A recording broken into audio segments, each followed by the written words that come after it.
আসসালামু আলাইকুম। আপনারা সবাই কেমন আছেন? জি আলহামদুলিল্লাহ, আমি ভালো আছি। আসলে একটা সমস্যা এখানে যেটা হয়, বসুন্ধরার ভিতরে এত সুন্দর প্লেন ট্রাফিক সিস্টেম, তারপরও নতুন নতুন রিক্সাওয়ালারা এসে কোনো নিয়ম না মেনে অনেক সময় চলে, সেটা দুর্ঘটনার শিকার হতে হয়। তা আমি এতদিন অনেক শুনেছি, এখন নিজেই সেটা ক্ষতিগ্রস্ত হলাম। যেমন বিকারুনেসার যে ইউটার্নটা, ওখানে ইউটার্ন নাই, যদিও একটু ফাঁকা করে দিয়েছে ওরা। তা আমার গাড়ির গতি খুবই কম ছিল, 20-এর মতো, 20-25, 30 ছিল এরকম।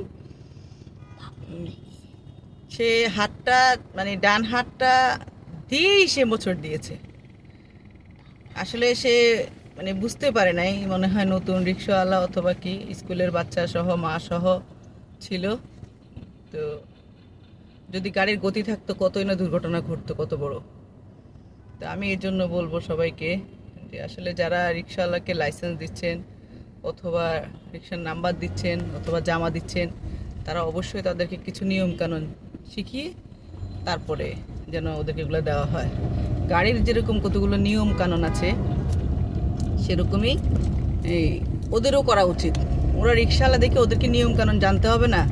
ওরা হাতটা দিল আর চাপাই দিল, এটা তো হতে পারে না। তো যাক আলহামদুলিল্লাহ, কোনো ঝামেলা হয় নাই, কোনো ক্ষয়ক্ষতি হয় নাই, কিন্তু আমার খুব মানসিকভাবে আমি খুবই মানে কষ্ট পেয়েছি। যদি কিছু একটা হয়ে যেত, আল্লাহ না করুক, তাহলে আসলে আমি তো আমাকে ক্ষমা করতে পারতাম না।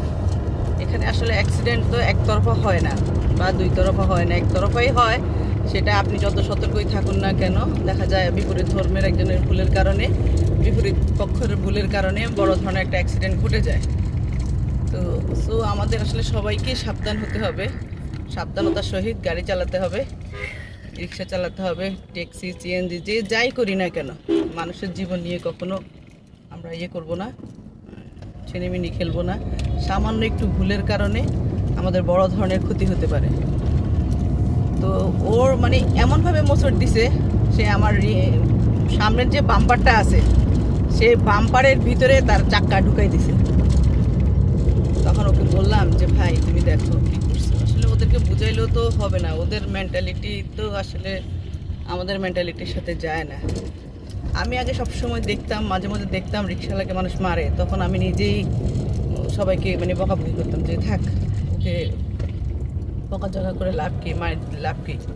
কিন্তু আমার জায়গায় যদি অন্য পুরুষ হতো কালকে, ড্রাইভিং সিটে যদি আমার ড্রাইভার থাকতো অথবা অন্য লোক থাকতো, আমার মনে হয় তাকে কালকে খুব মারধর করা হতো। কিন্তু আমি মহিলা মানুষ দেখে, হয়তো আমার গাড়ি গতি কম ছিল বা আমি ভেবে চিনতে, এই জন্যই আর কি।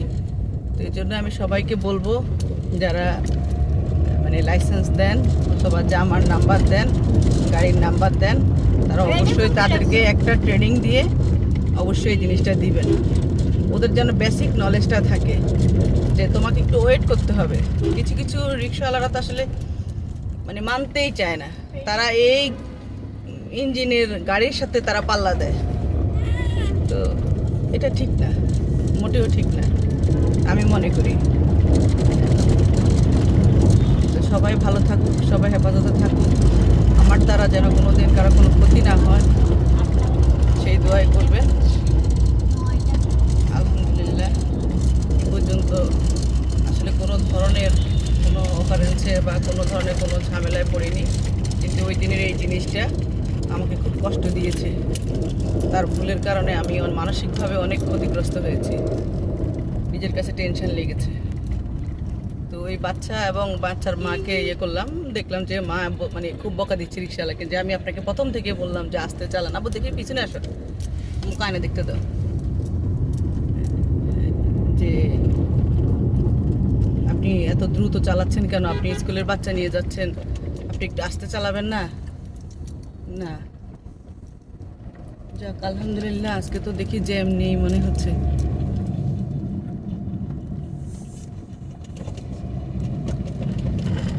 যাক আলহামদুলিল্লাহ, কালকে আমি ভিডিওটা করেছি এবং শেয়ার করেছি, তো আজকে দেখি যে আলহামদুলিল্লাহ কোনো জ্যাম নেই।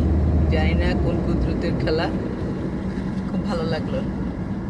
সবাই ভালো থাকবেন, সবাই সবার জন্য দোয়া করবেন, প্রত্যেক মানুষ প্রত্যেক মানুষের জন্য দোয়া করবেন। আগে অন্যের জন্য দোয়া, পরে নিজের জন্য। ঠিক আছে, ভালো থাকবেন।